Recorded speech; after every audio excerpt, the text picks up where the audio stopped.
नमस्कार. बृहन्मुंबई महानगरपालिका शिक्षण विभाग अंतर्गत व्हर्च्युअल ट्रेनिंग सेंटरमध्ये तुम्हा विद्यार्थ्यांचे हार्दिक स्वागत. मुलांनो, कोविड-19 कालावधीत शिक्षणाची गाडी रुळावरून घसरू नये यासाठी बृहन्मुंबई महानगरपालिकेने देशभरातील सर्व विद्यार्थ्यांना विनामूल्य व दर्जेदार शिक्षण मिळावे यासाठी एज्युकेशन फॉर ऑल इनिशिएटिव्ह अंतर्गत BMC एज्युकेशन हे चॅनेल सुरू केले आहे. मुलांनो, या चॅनेलचा तुम्हाला नक्कीच लाभ होईल. मी प्राची लुडवे आज तुम्हाला आपल्या अभ्यासक्रमातील एक महत्त्वाचा पाठ शिकवणार आहे. चला तर पाठाला सुरुवात करूया.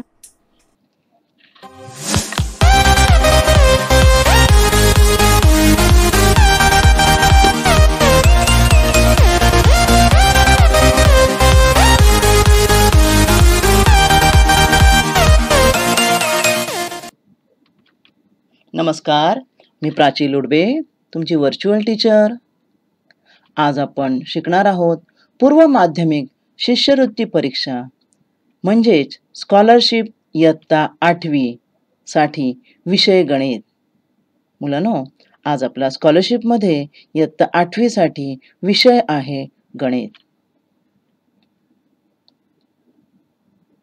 तर आजच्या भागात आपण काय शिकणार आहोत? घटक 3 भूमिती.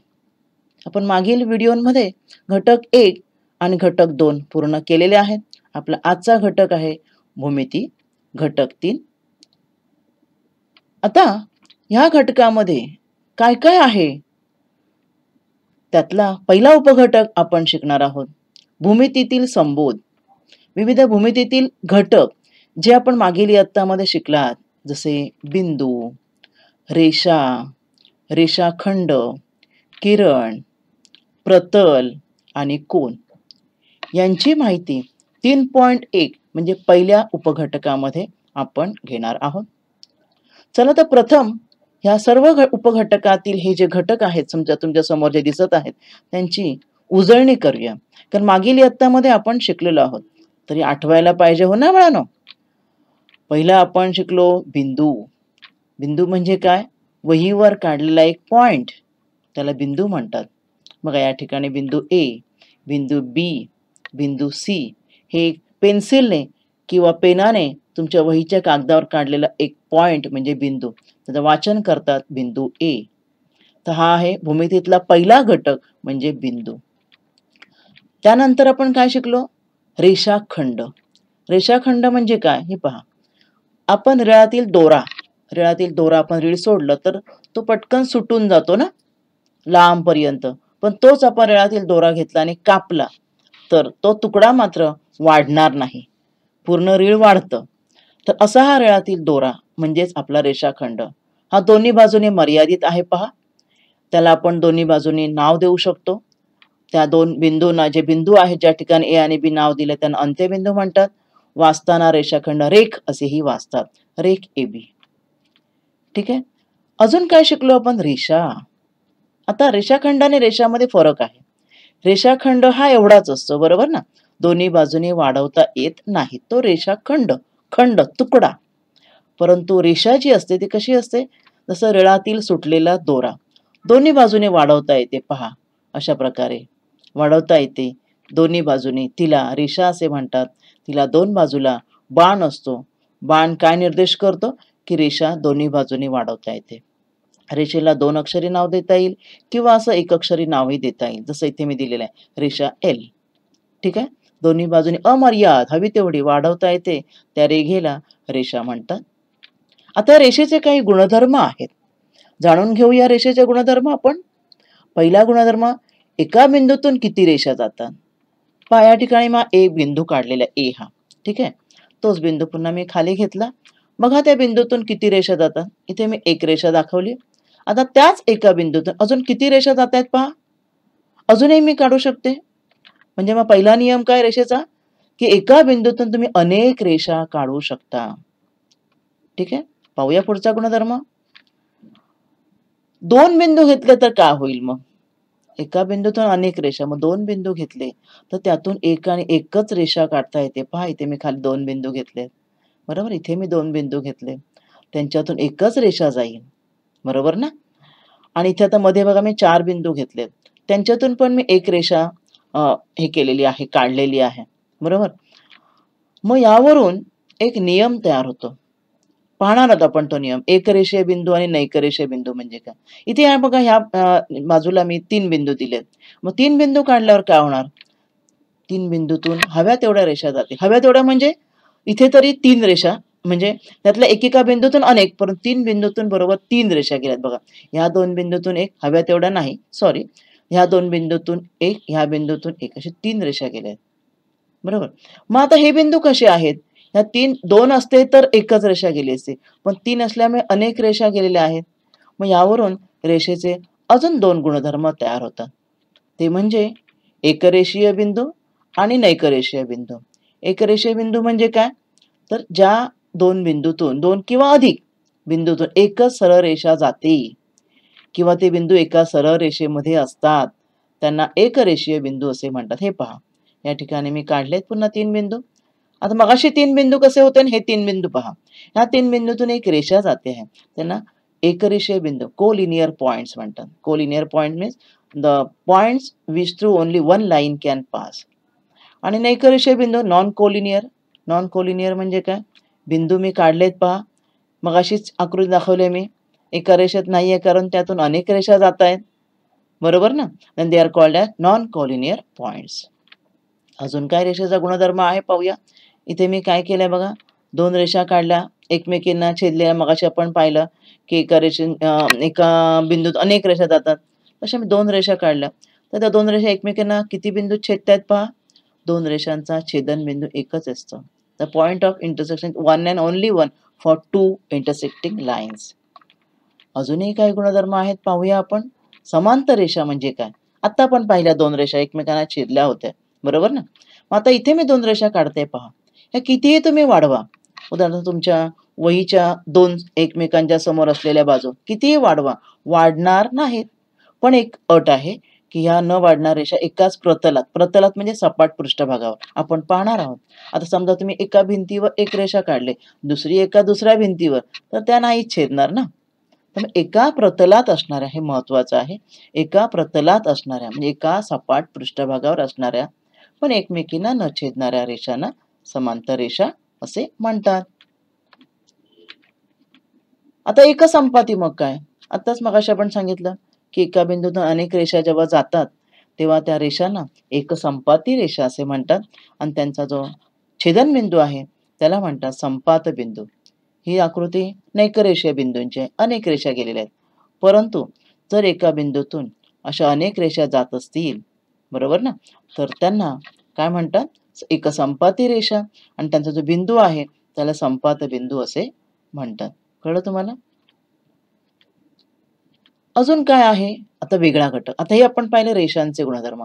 किरण म्हणजे काय? सूर्याचे किरण बघा, जसे सूर्यापासून निघून बाहेर येतात, आतमध्ये नाही जात. म्हणजे एका बिंदूपासून सुरुवात होऊन ते बाहेर येत आहेत एकाच दिशेने. अशा एकाच दिशेने पुढे जाणारा जो रेषेचा भाग आहे त्याला किरण असे म्हणतात. हा पहा किरण. किरणाला एक बिंदू असतो जिथून किरण सुरू होतो आणि पुढे एरो आहे, तिथे किरण तुम्ही हवा तेवढा पुढे वाढवू शकता. जिथून किरण सुरू झाला आहे त्या बिंदूला आरंभ बिंदू म्हणतात. किरणाचा काय म्हणतात? किरणाच्या सुरुवातीच्या बिंदूला आरंभ बिंदू म्हणतात. आणि मग किरण वाचायचा कसा? जसं रेषा 1 अक्षराने वाचता येते, रेषाखंड 2 अक्षराने. किरणाचं वाचन 2 अक्षरानेच करायचं असतं. किरण PQ बघा असं वाचन.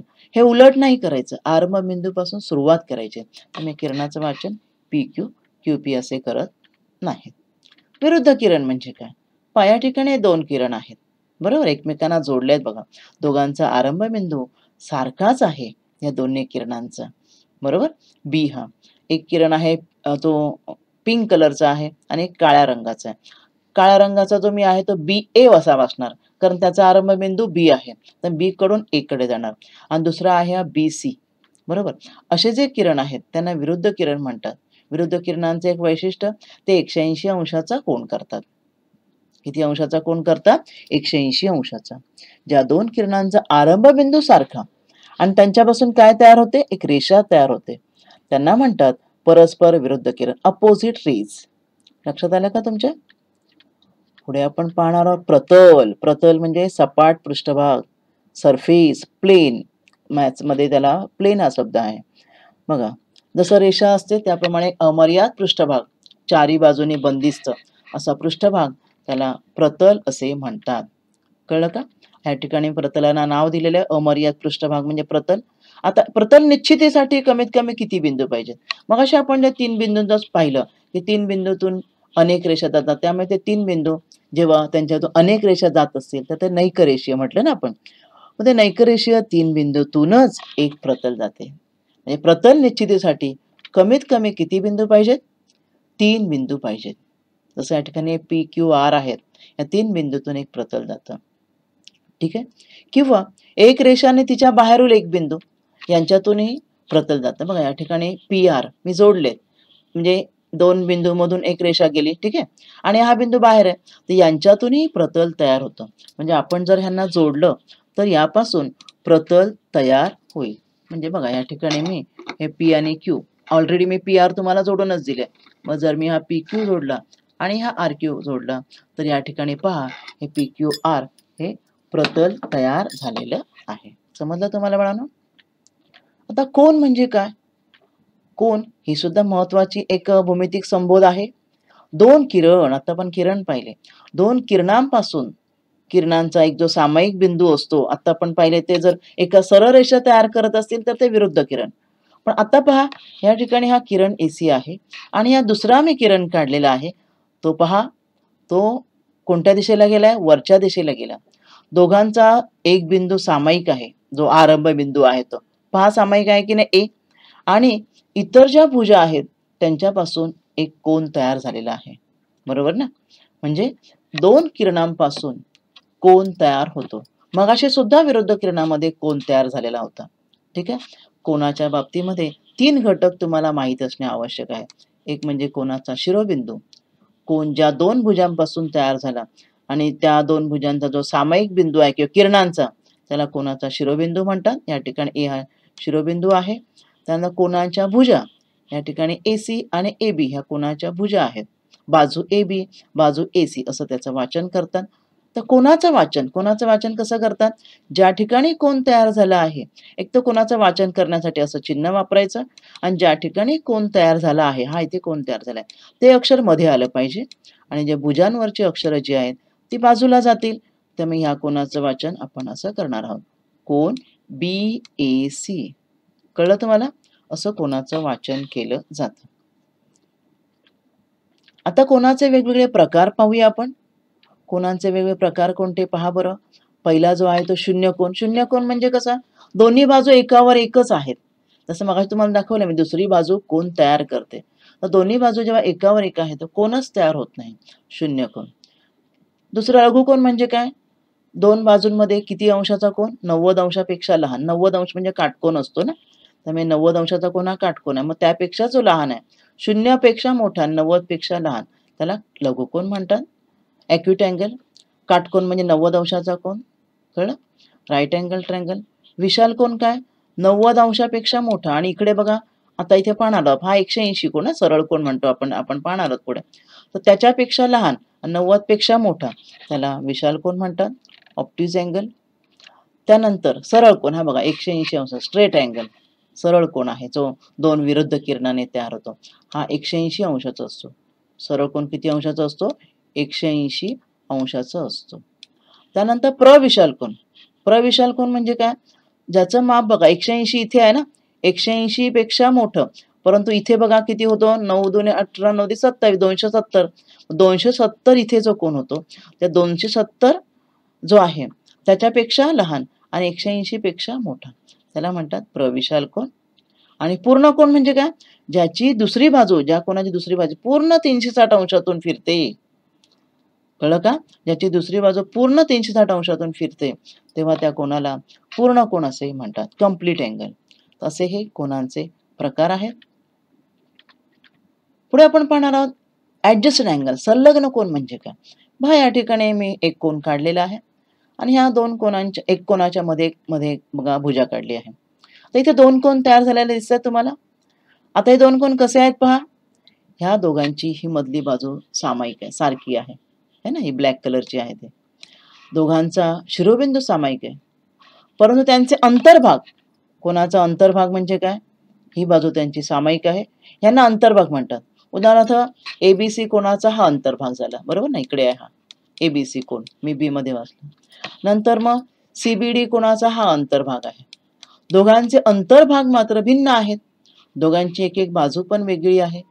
म्हणजे एक भुजा सामायिक, काय काय वैशिष्ट्य बघा संलग्न कोणाला, अंतर्भाग दोघांचे वेगळे, त्यांचा शिरोबिंदू सामायिक, त्यांची एक भुजा सामायिक आहे जिथे लालने मी दाखवली आहे, परंतु अंतर्भाग मात्र विभिन्न पाहिजेत. अशा कोणांना ऍडजस्टंट अँगल म्हणतात, संलग्न कोण किंवा लगतचे कोण. पहा इथे मी व्याख्या दिली आहे, ज्या दोन कोणांची एक भुजा सामायिक, त्यांचे अंतर्भाग वेगळे, अशा कोणांच्या जोडीला संलग्न कोण किंवा लगतचे कोणांची जोडी असे म्हणतात. आता इथे मी दोन कोण दिलेत बघा, दिसतंय तुम्हाला, हे असतील का संलग्न कोण, are they adjacent angle, no.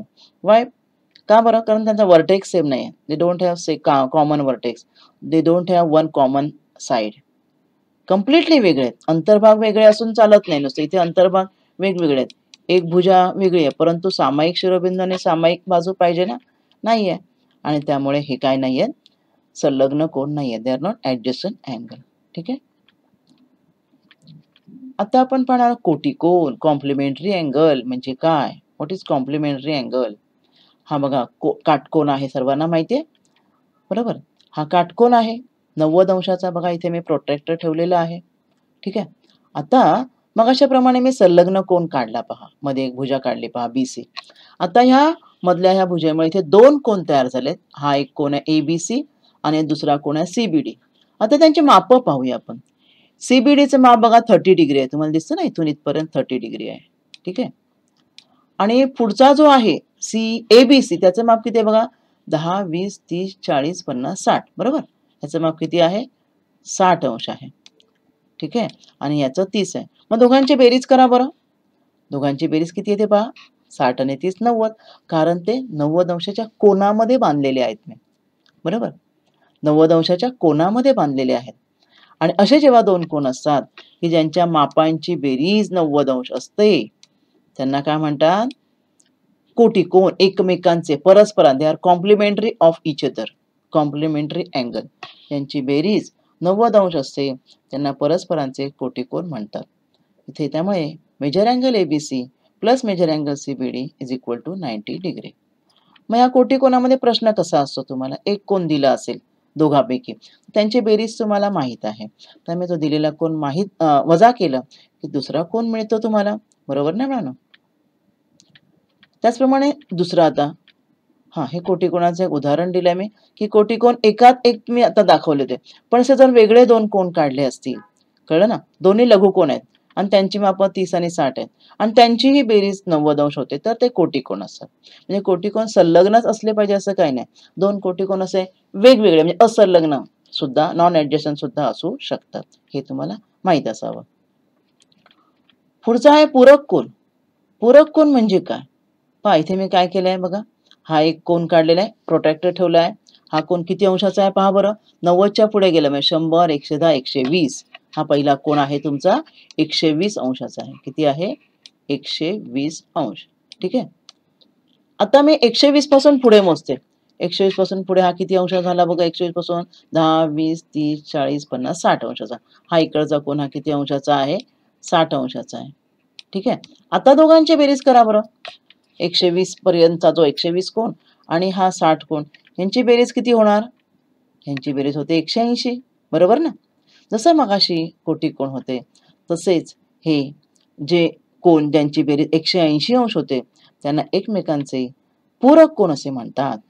काय म्हणतात, ज्या दोनांची बेरीज 180 अंश असते त्यांना परस्परांचे पूरक कोन असे म्हणतात.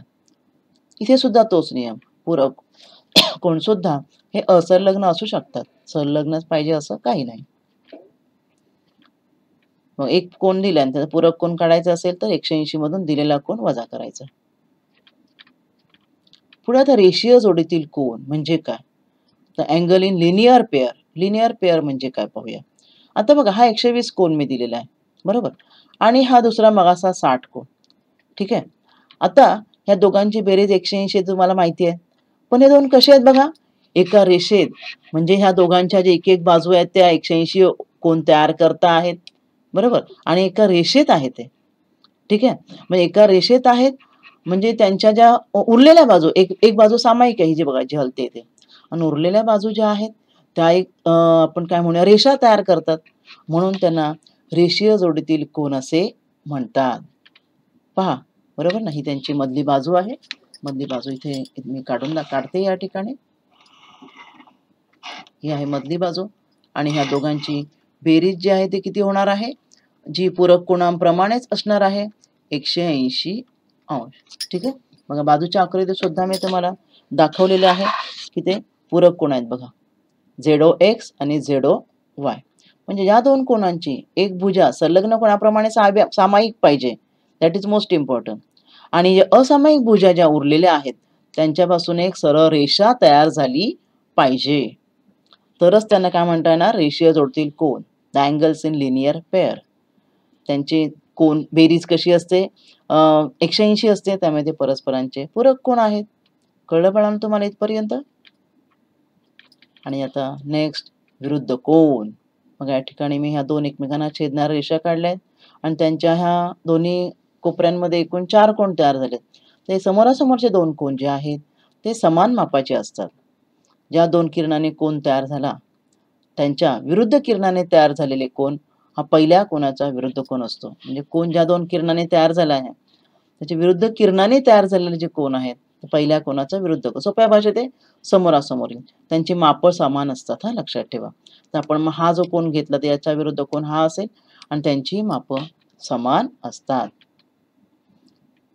आता आपण सर्व म्हणजे उजळणी केली आपण मागील इयत्तात काय शिकलो आपण 6वी 7वी 8वी आणि त्यावर आधारित आता आपण प्रश्न पाहणार आहोत. प्रश्नाचं तुम्हाला हेडिंग माहितीच आहे सर्वांना. अचूक उत्तराचा पर्याय गोल करा. पहिला प्रश्न मी तुम्हाला दिला आहे. एका कोनाचे माप 28 डिग्री आहे तर त्याचा पूरक कोन काय असेल? पर्याय दिलेले आहेत पहा बघा. तुम्हाला मी वेळ देते. सोपा प्रश्न आहे. पूरक कोनाचं तुम्हाला मी वैशिष्ट्य सांगितलेलं आहे.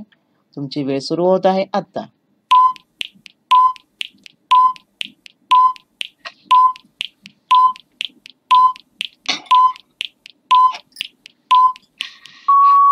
वेळ संपलेली आहे. कसं करणार माहिती आहे ना तुम्हाला? 180 मधून दिलेला कोन वजा करायचा. वजा केल्यावर किती येणार? 10तून 8 गेले 2 राहिले. 8तून 3 गेले 5 राहिले. 152. बरोबर? पर्याय कळला तुमचा? उत्तर आहे पर्याय क्रमांक 4. दुसरा प्रश्न पहा. प्रतल निश्चित करण्यासाठी कमीत कमी किती बिंदूंची आवश्यकता असते? एकदम सोपा प्रश्न आहे. तुम्हाला मी वेळ देत आहे. तुमची वेळ सुरू होत आहे बाळांनो आता.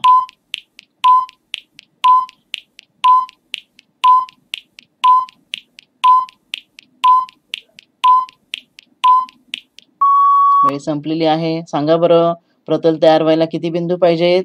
नैकरेषीय कमीत कमी 3 बिंदू. त्यामुळे उत्तर आहे पर्याय क्रमांक 1. कोनाच्या बाजूंची जर लांबी आपण वाढवत गेलो तर कोनाचे माप काय होते? वाढते, कमी होते, तेवढेच राहते की कमी होते आणि वाढतही जाते? अगदी सोपा प्रश्न आहे. विचार करा. तुम्हाला मी 10 सेकंद वेळ देत आहे.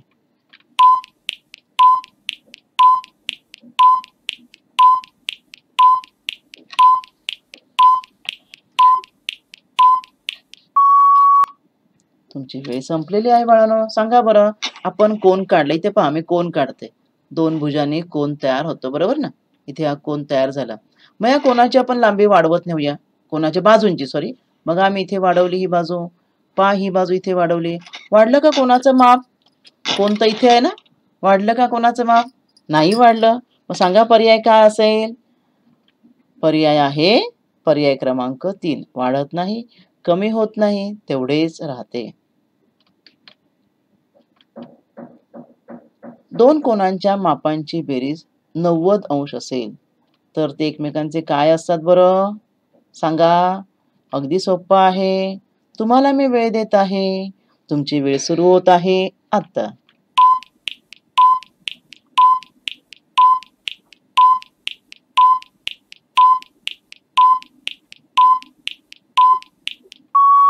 वेळ संपलेली आहे. उत्तर आहे पर्याय क्रमांक 2. एकमेकांचे कोटिकोण असतात बेरीज 90 अंश असल्यावर, बरोबर ना? विरुद्ध कोणांच्या जोडीतील कोणांची मापे कशी असतात? आत्ताच आपण बघितलं विरुद्ध कोण कसे असतात. तर मी सांगणार नाही, तुम्हाला वेळ देत आहे. तुमची वेळ सुरू होत आहे आता.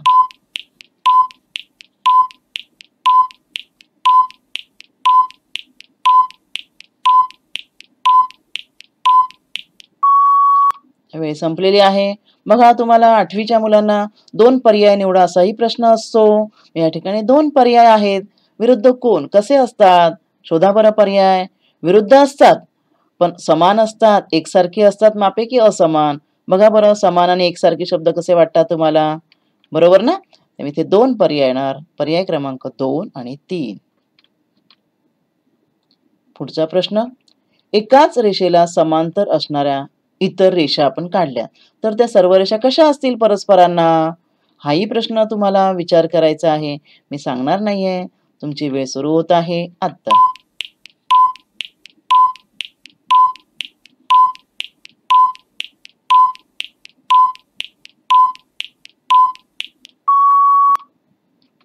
कशा असणार? एकाच रेषेला तुम्ही समांतर रेषा काढल्या, बरोबर ना? ही एक रेषा मी काढली, ठीक आहे. आता मग तिला समांतर रेषा दुसरी अजून एक काढली. आता तिथे आपण माऊसने काढल्यामुळे बरोबर येईल असं नाही. तर सगळ्या रेषा परस्परांना कशा असणार? हिलाही एक समांतर, हिलाही एक समांतर, मग ही हिला पण समांतर असणार ना? तर मी एका रेषेला समांतर आपण इतर रेषा काढल्या, तर त्या सर्व समांतर असतात. पुढचा प्रश्न. घड्याळामध्ये 1 वाजलाय, ठीक आहे. तर मिनिट काटा व तास काटा यांच्यामध्ये किती अंशाचा कोन होईल? घड्याळामध्ये 1 वाजतो माहितीये ना तुम्हाला? तर किती अंशाचा कोन होतो? तुम्हाला मी वेळ देत आहे. तुमची वेळ सुरू होत आहे.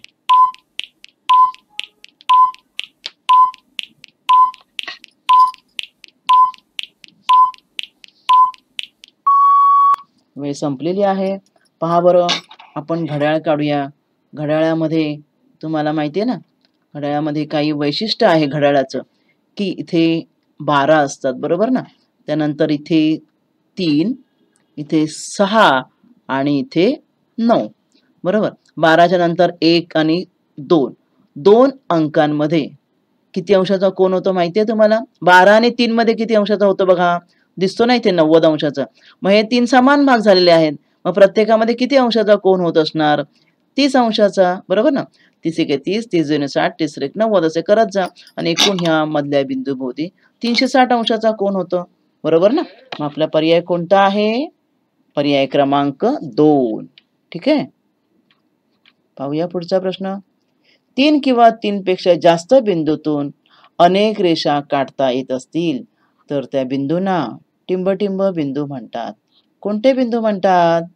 3 किंवा 3 पेक्षा जास्त बिंदू आहेत आणि अनेक रेषा काढता येतात. आणि कोणते बिंदू म्हणतात? आठवा बरं. तुम्हाला मी वेळ देत आहे. तुमची वेळ सुरू होत आहे आता.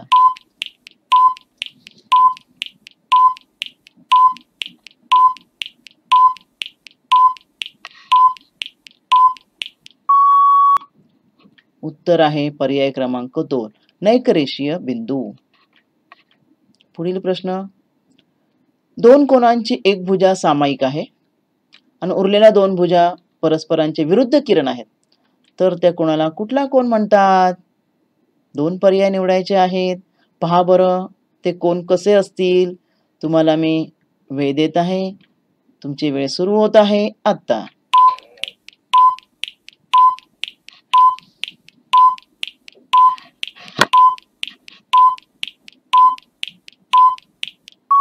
वेळ संपलेली आहे. बघा बरं, तुम्हाला माहित आहे बाळांनो, आपण जेव्हा विरुद्ध कोन आपण काढतो की नाही, कसे काढतो आपण? कसं काढलं होतं आठवा? तर त्यांच्यामध्ये इथे हा सामायिक शिरोबिंदू असतो, बरोबर ना? आणि त्यांची एक भुजा सामायिक आणि विरुद्ध किरण म्हटलंय. मग असे एक भुजा सामायिक आणि एक शिरोबिंदू सामायिक, त्याला आपण संलग्न पण म्हणतो. आणि 2 भुजापासून एक सरळ रेषा होते आहे, मग त्याला आपण अजूनही मगाशी एक नाव दिलं, रेषे जोडतील कोन, बरोबर ना? त्यामुळे इथे पर्याय कोणते येणार आहेत? पर्याय क्रमांक 2 आणि 4. खालील आकृतीवरून y कोनाचे माप सांगा. इथे पहा तुम्हाला इथे आकृती दिलेली आहे. ही आकृती आहे. हा कोन दिलेला आहे 40 आणि हा विचारलेला आहे y. काय असेल बरं? नीट आकृती निरीक्षण करा. आत्ताच आपण प्रश्न पाहिला. तुम्हाला मी वेळ देत आहे. तुमची वेळ सुरू होत आहे आत्ता.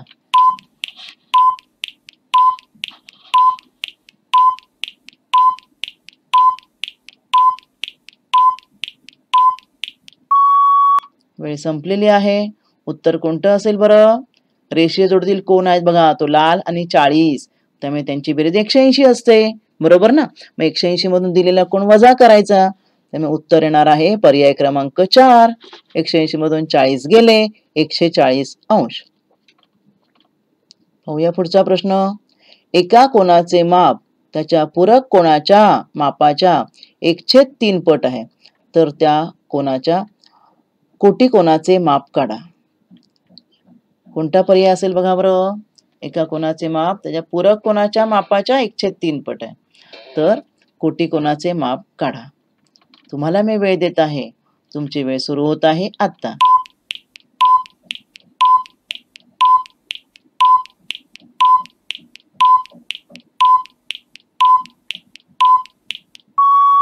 वेळ संपलेली आहे.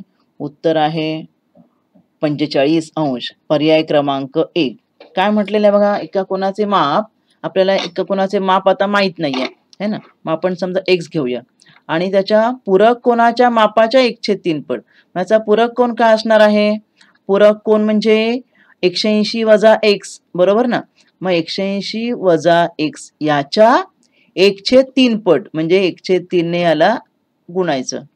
ठीक आहे. मग आता आपण हे सोडवूया. 3 ने गुणाय बाजू इथे भागिले 3 आहे म्हणजे बाजू बदलल्यावर गुणिले 3 होणार. त्यामुळे 3x बरोबर 180 वजा x वजा 100 मी इथे बाजू बदलली की 4x होणार.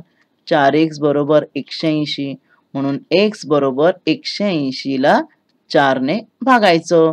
भागूया आपण इथे. 4 चोक 16, 17 18, 4 पंचा 20. बघा. तर त्या कोनाच्या कोटी कोनाचे माप काय? मग आता तो हा कोन आपल्याला मिळाला x बरोबर 45. मग त्याचा कोटिकोन काय येणार? हा 45 अंश आला. आता कोटिकोन म्हणजे 90 मधून वजा करायचा ना तो कोन. मग 90 मधून 45 गेले 45च राहतात.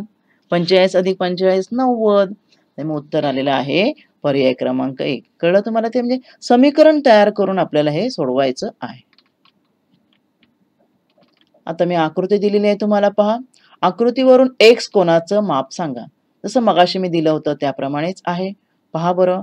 तुम्हाला मी वेळ देत आहे. तुमची वेळ सुरू होत आहे आत्ता.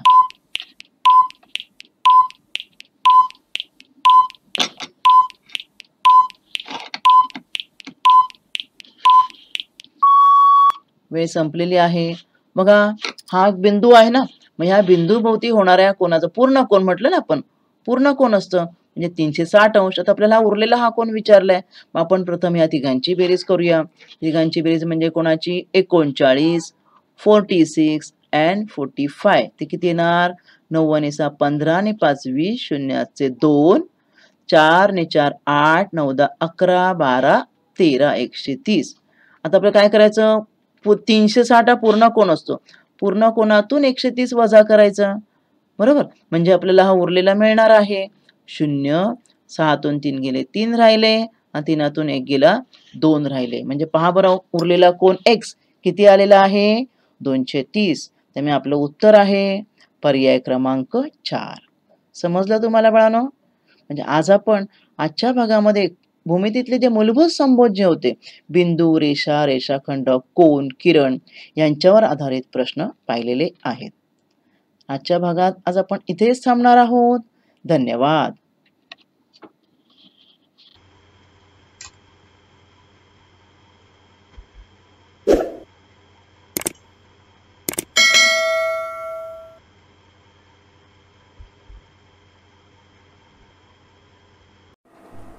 या भागात आज आपण इथेच थांबूया.